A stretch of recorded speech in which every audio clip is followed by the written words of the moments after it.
विधायिका और न्यायपालिका के बीच टकराव अब सुप्रीम कोर्ट में हो रही सुनवाई पर असर डालना शुरू कर दिया है। अब वो हो रहा है जिसकी उम्मीद कतई भी ना थी।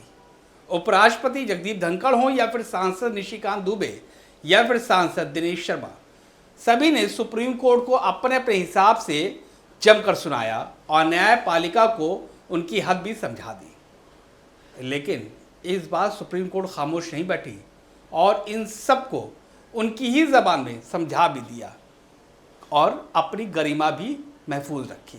नमस्कार, आप देख रहे हैं संवाद लाइव खुर्रम निज़ामी के साथ। सोमवार को सुप्रीम कोर्ट की कार्रवाई शुरू होती है। अधिवक्ता विष्णु जैन मुर्शिदाबाद हिंसा को लेकर पश्चिम बंगाल में राष्ट्रपति शासन की मांग वाली याचिका पर बहस कर रहे थे। सामने थी जस्टिस बी.आर. गवई की अध्यक्षता वाली बेंच। विष्णु शंकर जैन की याचिका पर जस्टिस बी.आर. गवई की अध्यक्षता वाली बेंच ने कहा, आप चाहते हैं कि हम केंद्र सरकार को राष्ट्रपति शासन लागू करने का निर्देश दें। इस पर वकील विष्णु शंकर जैन ने कहा कि वहां पैरामिलिट्री फोर्स की तत्काल तैनाती की आवश्यकता है। इस पर फिर जस्टिस बी.आर. गवई ने कहा कि आप चाहते हैं कि हम इसे लागू करने के लिए राष्ट्रपति को आदेश जारी करें। वैसे भी हम पर कार्यपालिका में अतिक्रमण करने का आरोप लग रहा है। अधिवक्ता विष्णु जैन को जस्टिस बी.आर. गवई के इस तेवर की रत्ती भर भी उम्मीद ना थी। यहाँ दो बातें आप जान लीजिए, दोनों बेहद अहम हैं। पहले ये जवाब उपराष्ट्रपति जगदीप धनखड़, सांसद निशिकांत दुबे और सांसद दिनेश शर्मा के हमले के बाद आया है।